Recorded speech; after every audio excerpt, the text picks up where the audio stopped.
back to Rehab Addicts. This is our second video. This is what we'd like to call the advanced hip mobility video.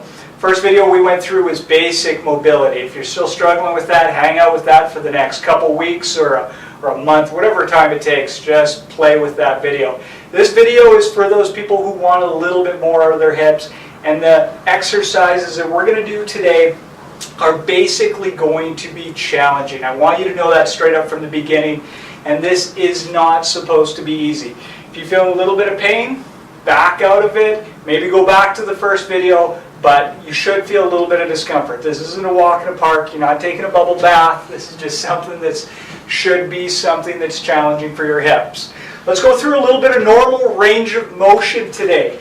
Normal range of motion for the hips, we talked about it last time, was squatting and folding and bending forward. Today we're going to go through a measurement that I use in my clinic every day, and it's just normal hip flexion. When you bring the knee up into the chest, you should basically have the quadricep muscle touching the front of the ribs, and there should be a good bounce to it. There's not a good bounce. There's a really good bounce here. If there's not a good bounce to it and you're feeling a little bit of blockiness in the hip, like you got a 2x4 stuck in here and things aren't moving well, then maybe this video isn't for you. And like I said, you should go back to the first video.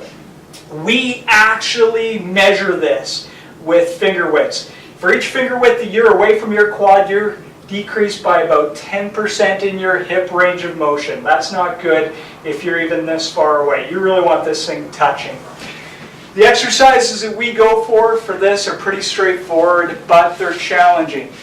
There's a stretch that we do first for your adductor. Where's your adductor, Hayden? Right there. That's that big meat of a muscle. It's probably the most ignored muscle in all of hip medicine. As you're going through this is sort of a modified lunge position. I want your foot in a nice neutral position. I don't want you rolling it over. You got to be able to hold it in place there.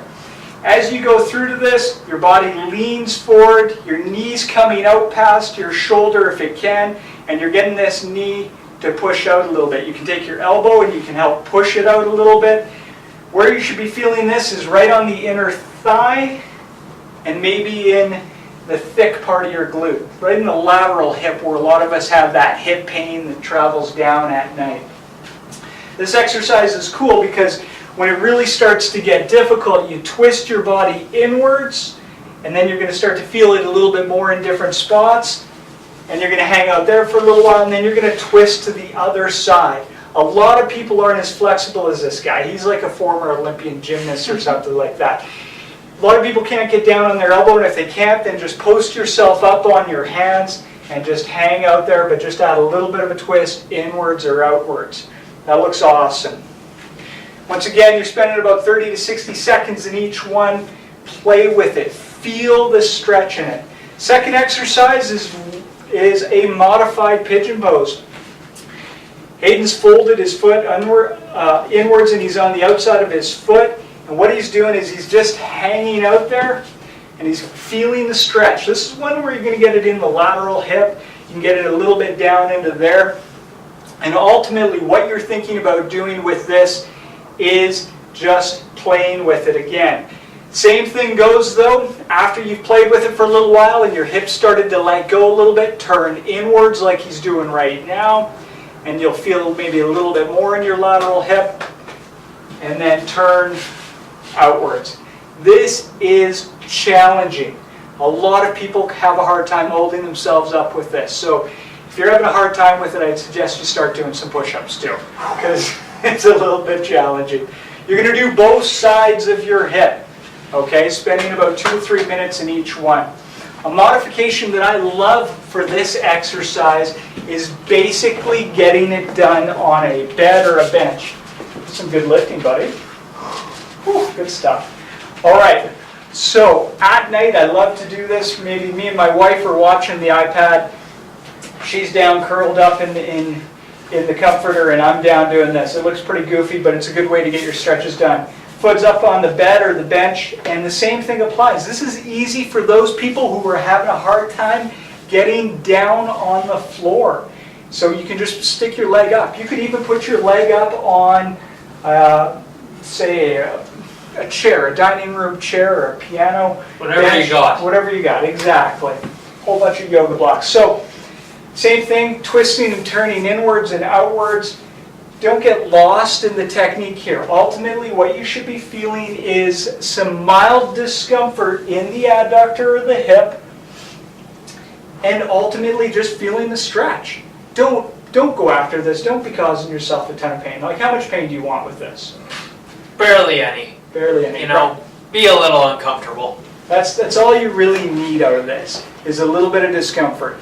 We really don't want you pushing too hard because you can start to tear stuff, so just get a little bit of a stretch, feel a little bit of discomfort, measure it, go back the next day. If it doesn't feel too bad, do a little bit more. Once again, minimum of doing this is 1 to 2 times a day, right? Oh yeah. Maybe more? At least. Maybe more. You might have to quit your job. Yeah. Right? Yeah. So if you do 6 to 7 hours of stretching a day, we'll be happy, right? Then your hips will get flexible in about a week's time. They don't blow up. They're going to blow up. Once or twice a day. That's kind of the minimum of this. Once again, if you're feeling some pain, back out of it. Maybe reassess, go back to the first video, find out what you're doing with that. Other than that, basically, you should be feeling it in the lateral hip. You should be feeling it a bit in the adductors, a little bit of discomfort the next day, not a big deal. Guys, get addicted to this stuff, play with it, own it, and do it every day. And we will be back next time with another hip mobility video that's going to advance your guys' understanding on how to manage your hip, and we'll bring you guys to the next level. All right, hit that subscribe button. What else do we do? Oh, you want to like us. You gotta like us. Like us on Facebook and Instagram and all that other stuff on the worldwide interweb. All right, guys. Peace out.